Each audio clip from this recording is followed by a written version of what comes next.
My earliest memories of reading were probably the Beatrix Potter books. My grandmother read me those stories when I was a child, and Jeremy Fisher, The Tale of Jeremy Fisher was my first favorite book as a kid. And so I still have that whole collection, and it's fantastic to hang on to it. I think my grandmother was a particularly good reader, for one. So she would add a lot of inflection. Gulliver's Travels was another book that we really made a big investment in. So I think that was part of it, was that she would make an investment in the characters in the books. And also just the language, I think, is particularly, I wouldn't say it's flowery, but it's very descriptive. And for a kid, it just opens up all these possibilities in your imagination.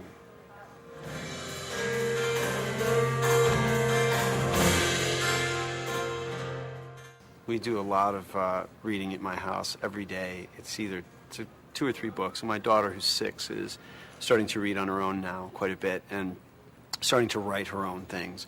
So it's a great adventure. Well, as my daughter has started to read, it's become harder to hide things from her, certainly.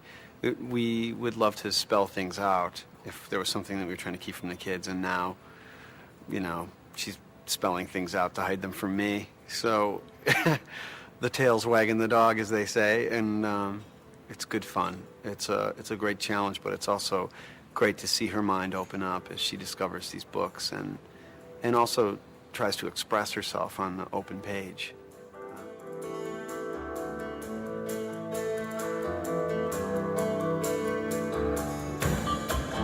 The last book that I read was Barack Obama's book.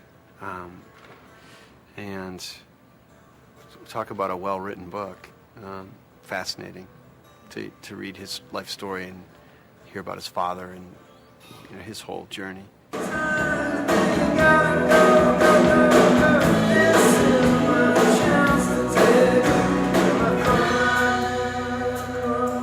Right now, let's see, I'm going back to good old Henry Miller and reading Tropic of Cancer again.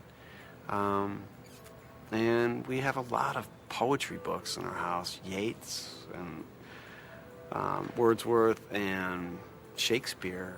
So I'm not reading it all the time, but I love to pick those books up and just sort of tune in with something that you're familiar with, a play or a poem that spoke to you.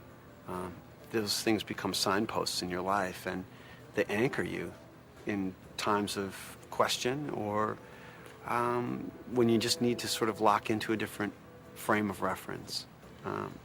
They're also great to tune into as a writer, just to realize that the possibilities in language and with language are truly endless.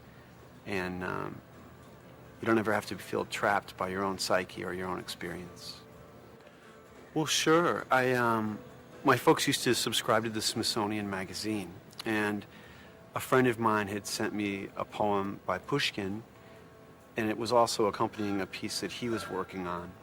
And the piece that he was working on had nothing to do with Australian Aboriginal people, but I read this article about the Aboriginals, and it suddenly, that filtered in a lot of the images and a lot of the things that were in that particular piece filtered into this song, and the song's called The Boab Tree. And without that, without a sort of a steady diet of reading and sort of challenging myself, I wouldn't have gotten that piece to come together. And it also brought in some yoga stuff that I was reading at the time. So the song sort of became a mutt or a smorgasbord of all these different ideologies. And that was particularly satisfying. Back to my hometown. I just can't believe how much this place has changed. It's so down the tasting. It's hard for me to describe why it exists. I'm not a politician and I don't understand all the statistics, but it's my humble opinion that if you could erase the poverty, they're directly linked. Subsistence, when you're struggling to get food, as Abraham Maslow said, you don't have much time for intellectual thinking or higher achievements. You're just trying to survive. And until we cure that problem, I don't think curing illiteracy or finding a way to curb it is going to be very easy. I think Rock for Reading is a great idea because it combines rock, which I love, music, with a literary pursuit and the idea of trying to help people through sharing music and ideas. And so I'm just happy to be involved. Very grateful.